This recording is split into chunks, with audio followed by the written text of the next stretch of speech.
Bismillah, alhamdulillah, wassalatu wassalamu ala rasulillah Sayyidina Muhammad bin Abdullah wa ala alihi wa sahbihi wa man wala wa la hawla wa la quwwata illa billah. Rabbi syrah li sadri wa yassir li amri wahlul 'uqdatam min lisani yafqahu qawli wasaddid lisani wahdi qalbi bihaqqi sayyidina Muhammadin sallallahu alaihi wasallam. Dusturukum ya ahla dargi wa ya ahla batin wa ya ahla nubati wa ya ahla nur. Amma ba'd. Hadirin jamaah Masjid Nurul Qamar yang dirahmati oleh Allah Subhanahu wa taala. Alhamdulillah, Allah Subhanahu wa taala mentakdir dan mengizinkan kita kembali untuk berkumpul di masjid yang mulia ini untuk sama-sama menghidupkan ilmu warisan Nabi sallallahu alaihi wasallam, yang mana Al-Imam Asy-Syafi'i mengatakan talabul ilmi afdalu minan nafilah, kama qala radhiyallahu anhu. Mencari ilmu adalah ibadah yang paling utama setelah yang wajib, setelah sholat wajib dan ibadah-ibadah yang wajib lainnya. Yang paling utama adalah mencari ilmu, lebih utama daripada sholat-sholat sunnah, ibadah-ibadah sunnah yang lain. Karena itu, semoga majelis kita ini diterima oleh Allah Subhanahu wa taala dan menjadi catatan besar kelak di akhirat kita bisa berjumpa dengan mudah kepada Nabi Muhammad SAW, dekat di surganya Allah dengan beliau. Amin, Allahumma amin. Amin. Hadirin yang dirahmati oleh Allah, kita masuk pada hadis yang ke-26. An Abi Hurairah radhiyallahu anhu qala, beliau berkata, dari sahabat Abu Hurairah, beliau berkata, qala Rasulullah sallallahu alaihi wasallam, Rasulullah SAW bersabda, kullu sulama minan nasi alaihi sadaqah kulla yawmin tatlu'u fihi syamsu. Kullu sulama, setiap persendian, setiap atau semua persendian minan nasi dari tubuh manusia, alaihi sedekah,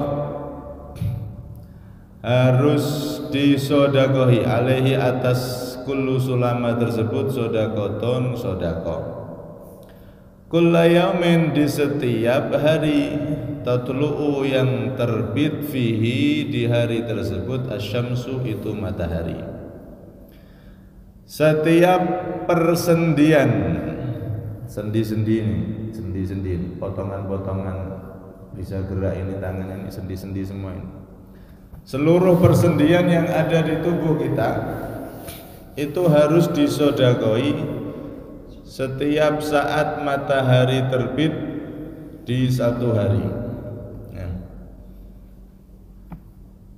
sebagai bentuk syukur kita kepada Allah Subhanahu wa ta'ala. Nah, ulama itu menghitung persendian. Ini jari ada 3 sendi, 1, 2, 3. Setiap satu jari ada 3 sendi.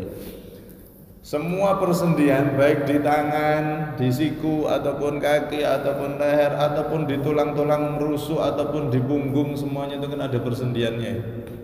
Sehingga kita bisa jongkok, bisa merung, bisa ruko, bisa merak, bisa merunduk dan seterusnya.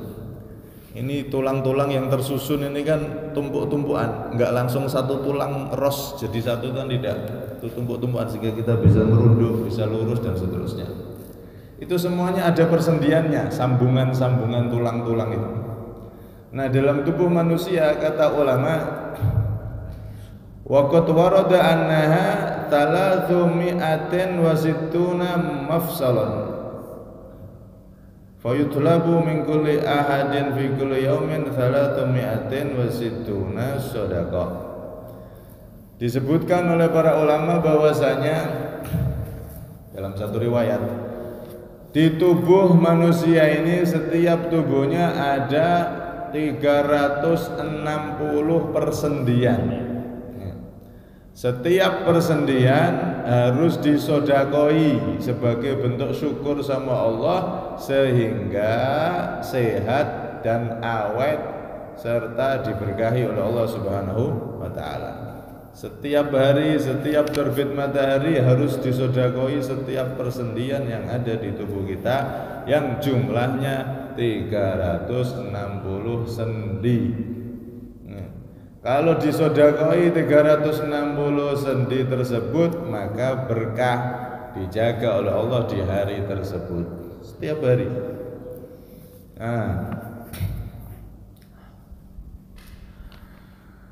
Jika tidak disodakoi berarti belum melaksanakan syukur kepada Allah Subhanahu wa taala terhadap semua persendian yang ada di tubuh yang telah diberikan oleh Allah Subhanahu wa taala. Belum tercatat jadi hamba yang bersyukur. Karena itu dalam salah satu riwayat dari Imam Muslim, dalam salah satu riwayat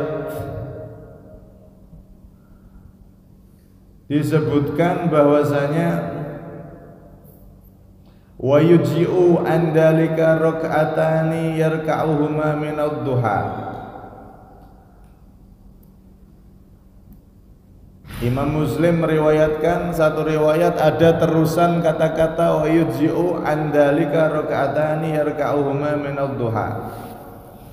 300 persendian yang ada di tubuh tersebut kalau kita ingin syukuri dengan bersedekah, kalau kita mengeluarkan uang berapa satu sendinya, misalkan 1.000 berarti 360.000 tiap hari ya berat. Kalau kita setiap sendinya 1 korma berarti setiap pagi 360 korma. Kalau 1 on berarti setiap pagi 360 on, apalagi kalau 1 kilo, wah berat tiap hari. Maka di dalam riwayat lain Nabi SAW memberikan satu amalan ringan yang mana jika kita lakukan sudah terhitung seperti orang yang mensyukuri semua persendian yang ada di tubuh, sehingga dia akan jadi orang yang tubuhnya diberkahi, awet, sehat. Nah kalau sakit niku ya sudah mesti terjadi di dunia itu ya pasti sakit. Tapi awet sehat itu yang kita minta. Tidak mungkin sehat terus selalu sehat, tidak mungkin. Namanya manusia di dunia ya sakit ya sehat, ya muter-muter, ya di duit gak di duit, ya muter-muter, ya seneng ya susah. Keadaan dunia itu dua itu sudah. Nggak mungkin ada orang dari dia lahir sampai meninggal seneng terus, sehat terus, enak terus, tidak mungkin. Atau sebaliknya sedih terus dari lahir sampai meninggal sedih tok, ndak enak tok, terus sakit terus mulai lahir cepret sampai meninggal sakit tok, ndak pernah sehat, tidak mungkin. Pasti ya sehat, ya sakit, ya enak, ya ndak enak, ya sempit, ya lapang, seperti itu. Nah kalau kita termasuk pengen menjadi orang yang tertulis di sisi Allah, orang yang bersyukur di setiap saatnya, di setiap matahari terbit, yang mana kita diharuskan sedekah 360 persendian tadi itu, sejumlah itu, maka kalau kita laksanakan setiap sendi itu kita sedekahi, berarti kita terhitung bersyukur, hamba yang mensyukuri nikmat tersebut. Dan tubuh kita itu setiap persendiannya akan dijaga alias awet sehat, dijaga diberkahi oleh Allah Subhanahu wa taala. Awet sehat ya badannya dipakai ibadah ringan. Karena ada kadang-kadang kita tuh badan kita di satu saat itu malesnya ndak karuan. Kalau ibadah berat sekali. Tapi kalau untuk hal-hal yang tidak bermanfaat, apalagi yang berupa syahwat, nafsu, maksiat, terkadang ringannya tidak karuan. Nonton bola itu loh, nonton bola. Dari jam 12 dipantengin, mulainya jam 2, jam 1. Udah badai isya sudah turu. Pada Isya udah siap-siap menyambut pertandingan yang dinanti-nanti, final Liga Champion misalnya. Sampai jam 2 baru mulai, jam 1 mulai, sampai subuh enggak ngantuk enggak apa. Tapi kalau kita ibadah kadang-kadang enggak bisa menikmati senikmat kita nonton bola bagi orang-orang yang suka bola. Kita ibadah, kita sholat, kita baca Quran, ya Allah sak juz semua antuk ndak karu-karuan. Maka di situ kadang-kadang perlu kita teliti tubuh kita ini persendiannya mungkin belum kita syukuri di hari tersebut. Karena itu ketika matahari terbit, maka yang jadi fokus kita itu adalah bagaimana ibadah kepada Allah Subhanahu wa taala terlebih dulu, baru nanti mikir yang lain. Karena itu di dalam salah satu riwayat Nabi SAW menyebutkan ketika kita di pagi hari bangun, usahakan yang jadi pikiran utama kita adalah ibadah. Man asbaha wa akbaru hammihi dunya, barang siapa yang berpagi hari tapi pikiran dan yang dia fokuskan adalah dunia, maka nanti orang tersebut akan ditambah susah, tambah sumpek, tambah merasa kurang terus terhadap dunia. Dunia ini tambah susah payah dia gapai. Tapi sebaliknya kalau dia di pagi hari pikirannya akhirat, pagi hari bangun sholat subuh, mikirnya sholat subuh gimana saya bisa jamaah di masjid. Ya, anaknya dibangunkan, bangun nak sholat subuh. Kadang kita bangunkan nak, bangun nak sekolah. Ya itu ya kurang bagus gitu. Nak bangun nak sholat subuh, setelah itu nanti sekolah. Pertama kali yang didengar anak kita sholat subuh gitu. Sehingga pola pikirnya itu pagi bangun itu adalah akhirat. Dan itu dampaknya besar, Pak. Nabi sendiri yang mengatakan dalam hadis kalau orang pagi bangun yang dipikiri sholat, yang dipikiri ibadah sama Allah, apalagi kok mau ke masjid dan seterusnya, maka dunia akan dipermudah oleh Allah. Enggak susah payah dia cari rezeki. Tapi kalau bangun pagi-pagi bangun tidur, yang dipikir dunia, sholatnya bahkan enggak kepikiran. Jangankan kepikiran, jangankan dilakukan, kepikiran aja enggak. Sholatnya enggak dipikiri, enggak dilakoni, langsung buru dunia, langsung kerja, langsung. Maka orang seperti ini akan tambah sumpek, tambah merasa kurang, walaupun megang uang banyak. Di kehidupannya terasa sempit, tidak enak, sumpek, pada semua sudah. Kenapa itu? Nah ini bangun pagi, jangan sampai kita mikir dunia dulu, mikir sholat subuh dulu. Kalau orang-orang soleh dan dianjurkan oleh Rasulullah itu kalau memang bisa kerjanya setelah sholat subuh dibuat wirid dan terus sampai sholat duha. Nah disinilah Nabi mengatakan wa yujzi'u andalika rakaatani yarka'uhuma minad duha. Cukup sebagai sedekah 360 persendian yang ada di tubuh kita tadi itu adalah apa? 2 rakaat sholat duha. Setelah sholat subuh, sampean lihat jadwal sholat itu kan ada jadwal sholat subuh jam sekian. Kemudian ada jadwal terbit matahari jam sekian, kan ada jadwalnya itu. Nah setelah terbit matahari, jadwal terbit matahari itu ditunggu satu qadru rumhin, satu tombak itu sekitar 16 sampai 18 menit. Jadi ketika matahari terbit jangan langsung sholat duha, tapi lihat, tapi sekarang sudah ada jadwal sholat duha juga ada juga. Enak sudah orang zaman sekarang jadwal sholat sudah ada semua. Nah setelah sholat duha 2 rakaat itu kita seperti orang yang telah bersedekah mensyukuri semua persendian yang ada di tubuh kita. Maka di hari tersebut tubuh kita akan diberkahi, dijaga oleh Allah Subhanahu wa ta'ala. Sholat duha 2 rakaat cukup sebagai sedekah 360 persendian yang ada di tubuh kita. Karena itu Rasulullah itu tidak pernah meninggalkan sholat duha. Hukumnya sunnah untuk umatnya, tapi beliau tidak pernah meninggalkan. Termasuk sholat yang dijaga sama Rasulullah adalah sholat duha. Dan di dalam salah satu riwayat li khususiyatin fiha wasirrin la ya'lamu illallah. Salat duha ini salat yang sangat diperhatikan oleh Rasulullah karena ada keistimewaan dan sir rahasia di situ, rahasia keberkahan yang diletakkan oleh Allah Subhanahu wa taala yang tidak tahu besarnya rahasia itu kecuali Allah dan Rasulullah sallallahu alaihi wasallam. Jadi sampean kalau pagi sekitar jam 6:30 itu sudah masuk biasanya. Itu salat duha, usolli sunatat duha raka'ataini lillahi ta'ala.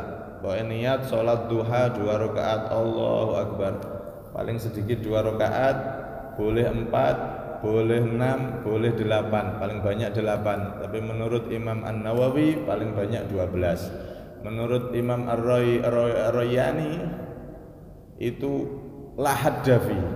Jadi enggak ada batasnya, sak kuwate ping 1000 oleh. Itu menurut sebagian ba'dus Syafi'iyah. Di antara Imam Rayyani. Nah, Imam Nawawi paling banyak 12. Jadi 2 rakaat salam, 2 rakaat salam sampai 6 kali itu 12 rakaat. Menurut pendapat ulama yang lain, boleh sampai enggak terhitung 1000, 2000 boleh. Pokoknya dilakukan dari pagi tadi itu, dari duha sampai sebelum masuknya zuhur. Kalau zaman dulu ada namanya Al-Imam Al-Habib Abdul Haddad, itu di waktu beliau itu sekolah. Kalau sekarang anak sekarang sekolah, kalau zaman dulu kan tidak ada sekolah ngaji. Pagi berangkat pagi itu mampir ke masjid, sholat 2 rakaat, sholat 200 rakaat, sholat di masjid setiap waktu duha. Itu masih kecilnya, karena memang daerahnya di Tarim sana itu daerah orang yang hobinya itu ibadah, hobinya ngaji. Sampai anak kecil tuh hobinya sholat. Masya Allah, masih kecil-kecil muda-muda sudah terbiasa sholat 200 rakaat setiap pagi. Masya Allah. Nah ini nggak usah banyak-banyak, 2 aja itu sudah terhitung kita menjadi hamba yang mensyukuri semua persendian nikmat dari Allah Subhanahu wa taala. Karena itu, nah ini kalau mau ditingkatkan setelah yang wajib, nah ini diantara yang paling penting adalah setiap pagi kita sholat duha. Usolli sunatat duha raka'ataini lillahi ta'ala. Niat sholat duha 2 rakaat lillahi ta'ala, Allahu Akbar. Itu kalau dilafatkan. Kalau menurut Imam Syafi'i sunnah melafatkan niat. Kemudian di dalam salah satu riwayat disebutkan juga innaha tajlibur rizqa. Salat duha itu bisa menarik rezeki, memperlancar rezeki. Yang seret-seret rezekinya sholat duha yang rutin, usahakan khusyuk. Kemudian watun fil faqra, bisa menghilangkan kefakiran. Lancar rezeki ini juga bisa menghilangkan kemiskinan dan kefakiran. Kalau istiqomah duha, lancar rezekinya sehingga cukup. Jadi orang yang cukup, nggak sampai fakir miskin, sampai tidak ada sama sekali, tidak akan terjadi kalau orang serutin duha. Kalau ada orang sering kekurangan, apalagi sampai tidak bisa makan, tidak ada apa-apa, nah ini duhanya mungkin tidak pernah, atau duhanya tidak benar, duhanya tidak khusyuk, cepet-cepet, set. Tapi kalau rutin duha, maka akan hilang itu semua, masalah-masalah ekonomi, masalah-masalah kesempitan rezeki. Wa innaha ta'dilu indallahi ta'ala hajjatan wa umratan mutaqabbalataini. Dan sholat duha itu keistimewaannya lagi adalah membandingi di sisi Allah seperti haji dan umroh yang diterima. Masya Allah, pahalanya kayak pahala haji dan umroh mutaqabbalah yang diterima oleh Allah Subhanahu wa ta'ala. Haji, umroh, dua-duanya diterima oleh Allah, itu kan pahalanya besar. Pahalanya besar. Tapi ini maksudnya haji umroh sunnah ya. Kalau haji yang wajib sama sholat duha besar mana ya? Besar haji yang wajib. Umroh yang wajib sama duha gimana? Umroh kan ada pendapat yang mengatakan wajib juga seumur hidup sekali. Tapi pendapat yang kuat umroh itu sunnah. Kalau yang wajib, haji yang wajib, maka ya sholat haji wajib itu yang lebih besar pahalanya. Ini maksudnya haji umroh yang sunnah.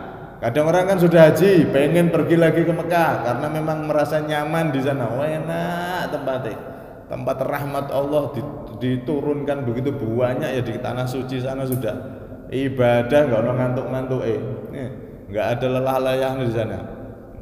Itu Orang kalau sudah dari sana itu biasanya kan ketagihan. Kalau harta yang dipakai itu bersih dan lain-lain pasti pengen ke sana lagi, rindu lagi ke sana. Rindu ke Madinah, rindu ke Mekah. Suasananya pasti bikin rindu pengen balik ke sana. Nah, kalau balik lagi otomatis itu kan banyak yang akan dikeluarkan, ya tenaga, ya terus hartanya, ya banyak dan lain-lain. Nah, kalau kita sudah haji kok balik lagi itu kan jadi sunnah. Kalau kita sudah pernah umroh pertama itu kan ada pendapat yang mengatakan wajib. Kemudian kita pengen umroh lagi itu kan jadi umroh sunnah. Haji yang kedua, umroh yang kedua atau seterusnya itu semuanya berpahala sunnah. Nah, ketahuilah ibadah haji sunnah dan umroh sunnah itu bisa kita raih di rumah tanpa harus ke sana kalau kita sholat duha 2 rakaat saja. Masya Allah, 2 rakaat duha itu membandingi, menyerupai pahala haji dan umroh yang sunnah. Tapi ya beda lagi kalau ada orang umroh di sana dia juga sholat duha, ya beda meneh. Ya tambah gede sholatnya yang kono soalnya. Ini kalau dibandingkan pahala umroh dan haji sunnahnya. Sholat duha itu faedahnya sangat besar sekali. Kemudian disebutkan dalam riwayat la faqra ma'ad duha wala ghina ma'az zina. Tidak akan pernah tersentuh kefakiran orang yang selalu menjaga sholat duha, dan tidak akan pernah cukup kaya orang yang selalu berbuat zina. Na'udzubillah min dzalik. Orang yang selalu duha tidak akan tersentuh yang namanya kefakiran. Pokoknya rezekinya lancar, cukup, berkah. Tidak mungkin kekurangan kalau dia memelihara, menjaga selalu setiap pagi sholat duha. Bahkan disebutkan dalam salah satu riwayat dari ba'duhum itu mengatakan orang yang merantau pergi ke luar negeri, ke Arab Saudi, ke Amerika, kemanapun itu kan kenapa kok merantau sampai luar negeri itu? Karena gaji yang besar kan begitu. Hasilnya tentunya besar, merantau ke luar negeri gajinya besar, hasilnya ya besar. Secara matematika kan gitu. Tapi menurut sebagian ulama, orang yang setelah sholat subuh kemudian dia wirid, baca Quran, baca sholawat, baca wirid apapun, kemudian sampai sholat duha dia sholat 2 rakaat, itu nanti hasilnya yang didapat itu lebih besar daripada yang merantau ke luar negeri. Nah, istiqomah. Kalau tidak percaya sampai buktikan. Tidak sampai setahun, insya Allah sudah berubah total itu. Bahkan mungkin tidak sampai setahun, berubah total itu. Kalau mampu tadi, baru subuh, selesai subuh jangan tidur. Kalau tidur bikin jadikan fakir tidur pada subuh itu. Nah, setelah subuh tidak tidur, wirid. Kalau ngantuk ya sambil jalan-jalan tidak apa-apa. Wiridnya sambil jalan. Memang ngantuk kan harus dilawan. Duduk lagi ya tidur, delosor. Ya. Selesai subuh wirid sampai waktu duha. Waktu duha masuk dia sholat duha. Terus seperti itu tiap hari. Maka hasilnya akan lebih besar daripada yang merantau di luar negeri. Kalau tidak percaya sampai buktikan aja. Kalau kuat istiqomah, tidak sampai setahun, insya Allah sudah kelihatan itu. Lebih besar pendapatannya yang dihasilkan daripada orang yang keluar negeri. Karena memang duha ini benar-benar menjadikan lancar rezeki yang dohir, jelas lancar. Rezeki batin apalagi akan diberikan oleh Allah Subhanahu wa taala, hatinya tambah bersih, tambah tenang hidupnya, tambah bahagia dan seterusnya. Disebutkan juga wa anna man hafadha 'ala duha, barang siapa yang setiap saatnya itu sholat duha, kana nafasuhu tuhrikul jin, maka nafasnya bisa membakar jin-jin yang usil. Orang yang setiap saat duha itu ditakuti sama jin. Sampai pernah dengar Sayyidina Umar itu kalau lewat di satu jalan maka setan, jin, perayangan semuanya menyingkir, gak berani lewat jalan yang dilalui Sayyidina Umar, takut. Kenapa? Karena Sayyidina Umar ahli ibadah luar biasa, jin perayangan takut.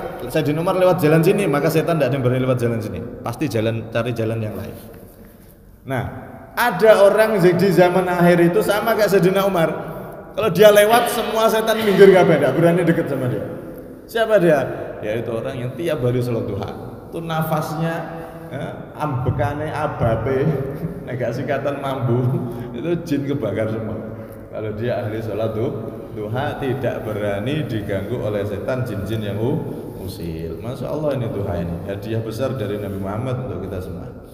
Kemudian sallallahu alaihi wasallam. Kemudian ada satu riwayat juga, innaman qara'a fi rakaatil ula Fatihatul Kitab wa ayatul kursi 10 marrat wa fi tsaniyah Fatihatul Kitab wa qul huwallahu ahad 11 marrat istaujaba ridwanallahi ta'ala al-akbar. Masya Allah. Barang siapa yang dia sholat duha 2 rakaat, di rakaat pertama dia membaca Al-Fatihah, setelah Fatihah walabdolin amin itu dia membaca ayat kursi 10 kali. Rakaat pertama ini baca ayat kursi 10 kali. Ayat kursi itu apa? Allahu la ilaha illa huwal hayyul qayyum. Allahu la ilaha illa huwal hayyul qayyum sampai akhir diulangi 10 kali. Setelah itu ruku dan seterusnya. Kemudian di rakaat kedua membaca Fatihah lagi. Setelah baca Fatihah dia membaca Qul huwallahu ahad, surat Ikhlas sebanyak 11 kali. Kalau tadi 10, ayat kursinya 10 kali, Al-Ikhlas 11 kali di rakaat kedua. Maka apa yang terjadi? Istaujaba ridwanallahi ta'ala al-akbar. Dia akan mendapatkan ridho Allah yang paling besar. Masya Allah. Orang itu kalau sudah diridhoi sama Allah, ya itu tujuan semua orang Islam, semua orang yang beriman ya pengen dapat ridhonya Allah. Kalau sudah dapat ridhonya Allah, enak sudah. Ada makhluk itu di tempat yang paling gak enak, yaitu neraka. Ada makhluk di situ tapi enak di neraka, yaitu malaikat Malik dan penjaga-penjaga neraka. Itu mereka tempatnya di neraka tapi enak, tidak tersiksa. Kenapa? Karena mereka diridhoi oleh Allah menjadi penjaga-penjaga neraka. Tidak panas, tidak apa. Kenapa? Karena ridho, SK dari Allah. Dapat ridho Allah sedikit aja sudah nikmatnya, tidak karu-karuan itu. Bahkan di tempat yang paling tidak enak aja jadi enak. Tidak tersiksa, tidak sakit, tidak apa, enak. Malaikat Malik itu tidak tersiksa, sama sekali tidak merasakan panasnya neraka. Di tempat yang paling tidak enak, padahal dapat ridhonya Allah, SK dari Allah sedikit aja, wes apa? Nggak ada masalah sama sekali. Dapat ridho Allah sedikit, setetes, sepercik ridhonya Allah sudah cukup untuk kita itu. Dunia akhirat cukup sudah. Lah apalagi kok dapat ridhonya Allah yang paling besar. Maka kata dalam riwayat ini, pengen dapat ridho Allah yang paling besar, ini salah satunya. Sholat duha, rakaat pertama setelah Fatihah baca ayat kursi 10 kali, rakaat kedua setelah Fatihah baca Qul huwallahu ahad, Al-Ikhlas 11 kali. Rutin tiap hari, 2 rakaat aja weh, tidak usah banyak-banyak. 2 rakaat istiqomah seperti ini, maka dapat ridhonya Allah yang paling besar. Ditulis menjadi hamba-hamba Allah yang mendapatkan ridhonya Allah, bukan ridho yang kecil-kecil, ridho al-akbar. Wa ridwanullahil akbar, ridhonya Allah yang paling besar. Nah, udah isa belum nih? Masih kurang pinter.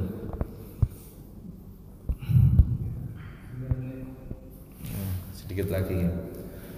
Kemudian di dalam salah satu riwayat hadis marfu' dari sahabat Abu Hurairah juga disebutkan, inna fil jannati baban yuqalu lahu duha fa idza kana yaumul qiyamati nada munadin aina alladziina kanu yudimuna ala salati duha hadza babukum fadkhuluhu bi rahmatillah. Diriwayatkan hadis marfu' dari sahabat Abu Hurairah radhiyallahu anhu bahwasanya sesungguhnya di surga itu ada pintu yang disebut dengan pintu duha. Pintu surga itu kan tingkatannya 7. Surga Firdaus yang paling tinggi. Surga itu semakin tinggi semakin nikmat, semakin VIP, enak. Semakin tinggi ujungnya surga Firdaus, tempatnya para nabi, siddiqin, syuhada, sholihin. Surga ada 7 tingkatan, tapi pintunya itu ada 8. Nah, di antara pintu-pintu 8 itu ada satu pintu yang namanya pintu duha. Pintu duha ini khusus untuk orang-orang yang di dunia mereka yudimuna ala sholatid duha, selalu setiap hari menjaga sholat duha walaupun 2 rakaat. Syukur-syukur ditambahi 4 sampai 6 sampai 8 sampai 12 tadi itu. Minimal 2 rutin, maka insya Allah akan berubah semua. Diberi kehidupan yang enak, yang nyaman, yang diberkahi oleh Allah Subhanahu wa taala. Hada babukum fadkhuluhu birahmatillah. Nanti dari kiamat akan ada seruan, wahai orang-orang yang di dunianya tidak hanya salat 5 waktu tapi dia menjaga salat duha, maka silahkan kalian semua dipersilahkan oleh Allah untuk masuk surga melalui pintu khusus ini yang namanya pintu duha. Fadkhuluhu birahmatillah. Maka masuklah kalian melalui pintu ini dengan rahmatnya Allah Subhanahu wa taala. Pintunya khusus, jalurnya khusus. Kalau kita jadi penonton bola, itu kan ada tempat VVIP, tempat khusus. Presiden nonton bola sama-sama stadion, tapi masuknya kan beda. Ndak antri desel-deselan pakai tiket, ndak. Masuk ke pintu khusus yang kan dilalui presiden, tempatnya itu paling enak, paling deket, paling gamblang lihat semuanya. Karena presiden yang nonton. Begitu juga itu bayangan fasilitas ketika satu stadion aja ada orang yang punya pangkat, kalau nonton di situ beda, masuknya pintu khusus, tempatnya khusus. Tentunya pintu khusus itu adalah yang paling enak jalurnya, enggak usah antri-antri ya, bahkan dikawal, dilengkapi semuanya. Tapi kalau antri pintu umum, wah desel-deselan. Begitu juga nanti di surga itu ada orang-orang khusus, masuknya dipersilahkan melalui pintu-pintu khusus. Di antara pintu khususnya adalah pintu duha. Nah, semoga ini kita bisa meningkatkan sholat sunnah duha sehingga nanti di akhirat jadi tamu-tamu khusus, orang-orang yang dikhususkan, diistimewakan oleh Allah masuk surga melalui pintu jalur khusus, pintu duha. Amin Allahumma amin. Nah, sholat duha ini selain faedah yang banyak tadi, yang paling inti adalah ini. Kalau kita sholat duha di waktu pagi, maka otomatis seluruh persendian 360 sendi yang ada di tubuh kita itu secara otomatis sudah terhitung disodakoi dengan hanya sholat 2 rakaat sholat duha. Ada satu amalan lagi, kalau misalkan sholat kok keberatan, tapi sebetulnya tidak berat, 2 rakaat aja ya. Baca Fatihah, baca surat, sebetulnya baca suratnya terserah, tapi tadi ada amalan khususnya itu. Nah, itu tidak wajib maksudnya, boleh dibaca seperti itu, boleh juga surat yang lain. Yang penting 2 rakaat duha itu yang paling inti. Ada satu riwayat juga yang barang siapa membaca ini dia terhitung menjadi orang yang telah bersyukur, mensyukuri semua nikmat Allah. Allah yaitu kalimat apa? Allahumma ma asbahabi min ni'matin aw bi ahadin min khalqika faminka wahdaka la syarikalak falakal hamdu wa lakas syukru ala dzalik. Dalam riwayat seperti itu. Maka barang siapa yang membaca kalimat tersebut juga sama seperti orang sudah mensyukuri nikmat Allah di pagi tersebut. Semua nikmat Allah di pagi tersebut seakan-akan sudah disyukuri. Allahumma ma asbahabi min ni'matin aw bi ahadin min khalqika faminka wahdaka la syarikalak falakal hamdu wa lakas syukru ala dzalik. Nah, kalau ini dibaca plus salat duha udah lengkap sudah. Tapi salat duha pun sudah cukup.